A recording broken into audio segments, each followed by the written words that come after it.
Hey, what is going on, guys? It is Farah. Welcome back, and today we will be looking into just more progressing through the early game here. So we are on day 18 here, about to go on 19 in a couple of hours, so almost for the first 20 days. So at this point we still have 0 6-stars. I could have had one if I had focused in on just getting 1 6-star, which I think is probably the right choice.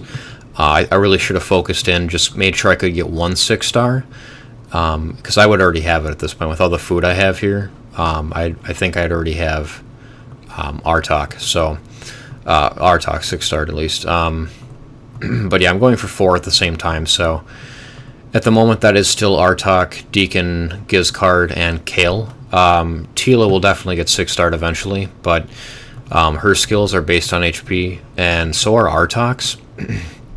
So I'd like to kind of make sure I get an attack 1-up, because I actually have artifacts for an attack unit. My RTAC artifacts are not very good. It's just speed, HP. Yeah, it's nothing miraculous at all. Yeah, I don't have any. Oh no, these are still 4-star.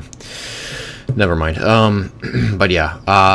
I'm going to pull the 14 ancient shards I have now. I was going to save them, but I mean, with 14 I figure I'll get at least 1 epic, and then if I get the legendary I get an extra legendary, which could be pretty account changing at this point.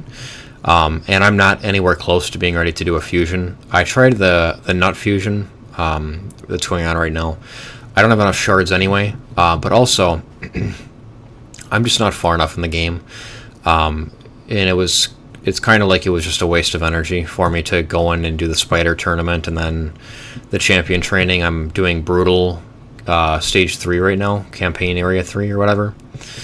So I'm not high enough in there to do this either. So I just refocused back into farming up more stuff and just farming more food. So yeah, once I get this stuff up, it'll be good. I've got some 3-stars that are up now. My plan is to got 1 4-star there, and then 2, and then 3 with that, and then I'll upgrade 3 more, I guess.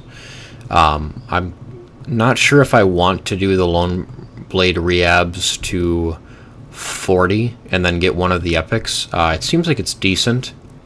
I do have, 6 days, I think? A week and... Okay, so 8 days to decide whether I want to pick one of these up. Ambassador Lethalin.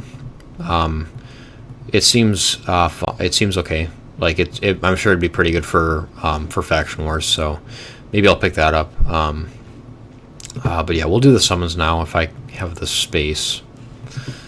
No, don't quite have the space here. Do I have enough silver to? No. All right, so I just cleared up some space. So we'll see what I get here. I mean, I would have just saved these if this wasn't like an extra legendary event, and just waited for ×2 shards. Thylesia, okay, it does a decreased defense. This is actually going to be really nice for the Faction Wars for Knight Reverend. I have like Rector's Wrath, and that's all. So when attacking enemies under decreased defense, there's a 50% chance of placing a hex debuff on them. She does do 2 AoEs, so increases duration of all debuffs on all enemies as well. Attacks one enemy, has a 50% chance of applying a debuff spread effect. Can book up to a 70% chance of applying a debuff spread effect, taking 1 random debuff from the target and placing it on all enemies under hex debuffs. She could run really well with Tila. Really well. Because Tila brings that AoE hex. So that could be, I mean, that is pretty good to have something for Faction Wars, at least for that faction. War Maiden, very cool.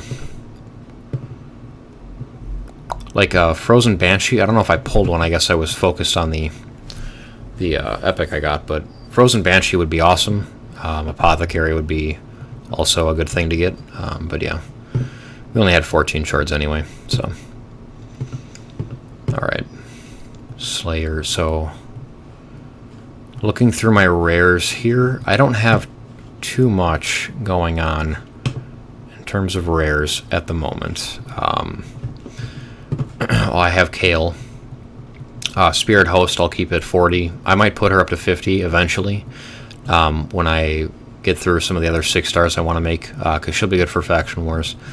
You don't need to prioritize Faction Wars like at all. I wouldn't intentionally put anything into a unit that is only going to be useful for Faction Wars. I would definitely wait and just do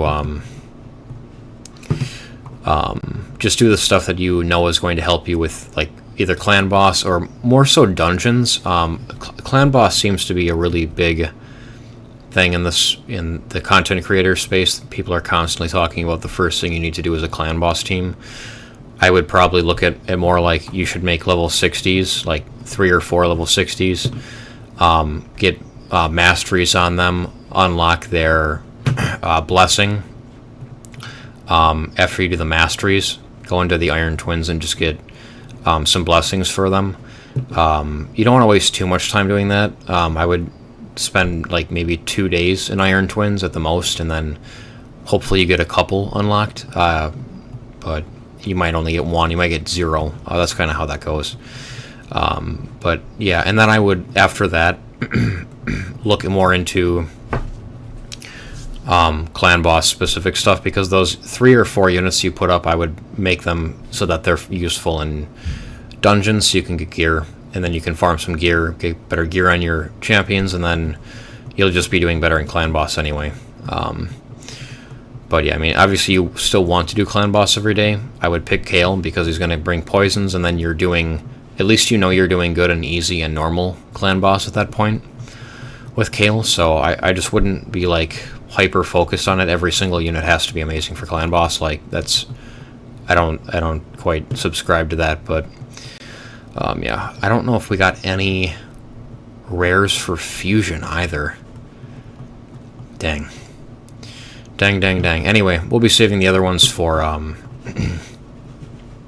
we'll be saving the voids and the sacreds from now on. I won't pull any more voids or sacreds until there's an event where it's like guaranteed. If you pull like 30 voids or something, or 25 voids for like a guaranteed epic, I would go for that. If it's an epic like Seer or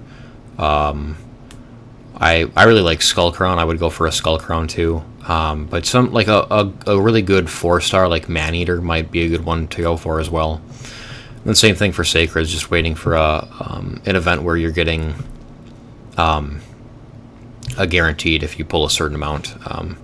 You kind of want to hold on to the Sacreds anyway. It's obviously extremely it's obviously extremely hard to get them anyway, so you'd like to hold on to all of them that you can for events where it's at least a ×2 or, again, a guaranteed. I think this is the new guy, actually. Decreases the damage received from skills under all allies, from skills by all allies under Perfect Veil. Okay, or Veil. Places Veil on all allies except for this champion, and places a shield equal to 20% of this champion's max HP, attacks all enemies, increases speed, and decreases attack. So he seems pretty decent, actually. Sylvan Watcher too. So yeah, he seems pretty good. Pretty good epic there. I mean, pretty good rare. Other than that, I'm still not far on the progress missions. I still need to do this tier 3 mastery. So again, I'm looking to get the champions I have up to 6-star, 4 of them, and then get them leveled up to like at least 50, and then I can start messing around with other stuff, but at least level 50, so they get most of their stats, and then from there they'll just get to 60 over time, and then I can go in and get masteries for all of them. I'll just farm Minotaur for like a week or however long it takes to get the masteries to 6, then I'll farm gear, and then I can look back into getting farther into this, because I have to fuse the dark 3-star for this one. Not that that's difficult. All you have to do is okay, here he is. All you have to do is get some farmable rares, and then get them, just all you have to do is get them to 30, which is awesome. You don't have to use any food, you just have to level them up, and then ascend them, which is their rares. It's really easy, and then fuse him. So that'll be pretty cool. And then a Relic Keeper, I think, is in part 3 of the missions. I think he's in this section here. Yeah. Yeah. Anyway, that's all really for now. I don't think I had any extra ancients sitting around anywhere. I wouldn't suspect I do. Yeah.